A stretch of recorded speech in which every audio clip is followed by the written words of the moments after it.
Hi friends, నేను మీ మహాతో ముచ్చట్లు ఛానల్కి స్వాగతం అండి.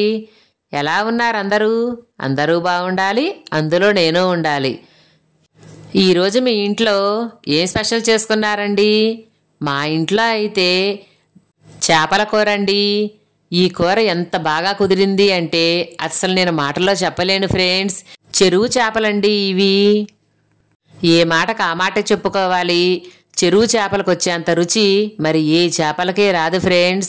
మరి ఈ చేపల కూర నేను ఎలా వండాను అనేది చక్కగా కబుర్లు చెప్పుకుంటూ ప్రాసెస్లోకి వెళ్ళిపోదామా? మరి అయితే పదండి.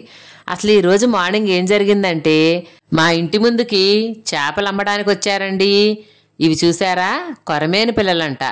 బ్రతికున్న వాటిని బుట్టలో పెట్టి తీసుకొచ్చాడు. అసలు వాటిని వల మీద వేయగానే అవి ఎగిరెగిరి పడుతున్నాయి.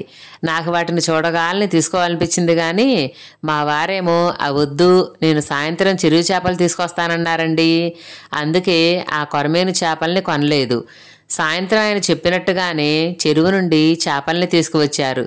ఈ చేప, ఒకటే చేప ఇంచుమించు కేజీ దాకా ఉంది ఫ్రెండ్స్. ఇది 300 రూపాయలు పడిందంట. అక్కడ బాగు చేస్తుంది ఎవరో చూసారా? మా వారేనండి. నాకు వాటిని వంటం తప్పనిచ్చి బాగు చేయటం, కడగటం రాదు ఫ్రెండ్స్. నాలాంటి వారు ఎంతమంది ఉన్నారో కామెంట్ చేయండి. మరి తినటం వచ్చా అని అడగబాకండే, అదొచ్చు. మా వారు ఆ చేపని నీట్గా బాగు చేసి ముక్కలుగా కట్ చేసి నాకు ఇచ్చారు ఫ్రెండ్స్. నేను ఇంకా నీచు వాసన ఏమన్నా వస్తుందేమోనని దానిలో కొంచెం కల్లుప్పు, ఒక నిమ్మకాయ చెక్క పిండి నీట్గా మళ్ళీ వాటర్తో కడిగి వాష్ చేశాను. ఆ తర్వాత అల్లం, ఉల్లిపాయలు, ఎల్లిపాయలు అన్నీ కలిపి మసాలా గ్రైండ్ చేశానండి. అయితే దీనిలోకి నేను కొబ్బరి యాడ్ చేయలేదు, ఎందుకంటే విడిగా కొబ్బరి పొడిని వాడుతున్నాను ఫ్రెండ్స్. ఇలా నీట్గా వాష్ చేసుకున్న ముక్కలకి కల్లులుప్పు, పసుపు, ఎండు కొబ్బరి పొడి, మిక్సీ పట్టుకున్న మసాలా, కారం, ఎండు కొబ్బరి పొడి, ఆయిల్ అన్నీ వేసి ముక్కలకి బాగా పట్టేలాగా చక్కగా కలుపుకోవాలండి. ఇవి ముక్కకి ఎంత బాగా పడితే కూర అంత టేస్ట్ వస్తుంది. అందుకనే మీరు చేపల కూర వండటానికి తీసుకునే గిన్నె లోతుగా వెడల్పుగా ఉండేది తీసుకోవాలి. అప్పుడు ఈజీగా మన చేయి తిరుగుతుంది. అలాగే ప్రతి ముక్కకి మసాలా పట్టించటం ఈజీ అవుతుంది. అందుకే నేను చేపల సెట్లో ఈ కూర వండుతున్నాను ఫ్రెండ్స్. ఇలా అన్ని ముక్కలకి మసాలా పట్టించిన తర్వాత మూత పెట్టి ఒక అరగంట సేపు పక్కన ఉంచుకోండి. ఇప్పుడు చింతపండు రసాన్ని గుజ్జుగా పిండుకొని పక్కన ఉంచుకోండి. మనం ఆల్రెడీ ఇందాక మ్యాగ్నేట్ చేసి పక్కన ఉంచుకున్న చేప ముక్కల్ని సన్నటి సెగ మీద పొయ్యి మీద పెట్టి ఒక 10 నిమిషాల సేపు మగ్గిన తరువాత ఇప్పుడు ఆ చింతపండు రసాన్ని యాడ్ చేసి పులుపు చూసుకొని మరికొన్ని వాటర్ను కూడా యాడ్ చేసి మంటను మీడియం ఫ్లేమ్ మీద పెట్టి ఉడకనివ్వండి. నేను చెప్పడం మర్చిపోయానండి.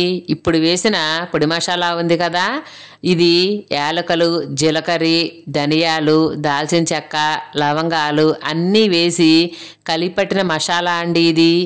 ఈ పొడి వేయటం వల్ల కూరకు మంచి టేస్టు, అలాగే స్మెల్ కూడా వస్తుంది ఫ్రెండ్స్.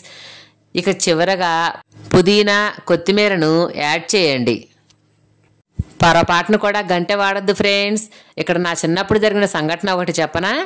మా అమ్మ ఒకసారి మంచినీళ్ళకి వెళుతూ పొయ్యి మీద చేపల కూర ఉంది, కొంచెం చూస్తుండమని చెప్పింది. మా అక్కేమో కూర చూద్దామని గంటె తీసుకొని గిరగిరా తిప్పేసింది. ఆ కూర కాస్త చివరికి పప్పులాగా తయారైంది. అది చేపల కూర పప్పు అర్థమే కాలేదు మాకు. అందుకని ఎవరు చేపల కూరలో గంటె పెట్టి తిప్పకూడదండి, మొక్కలు చిదురైపోతాయి.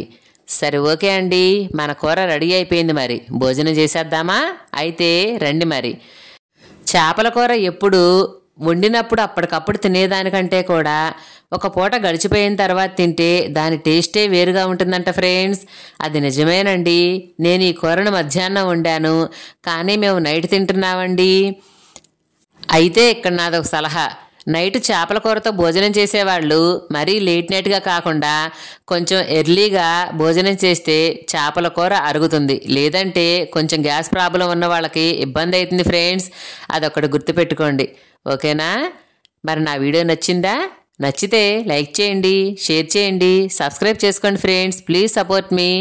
ఉంటాను. నేను మీ మహాతో ముచ్చట్లు.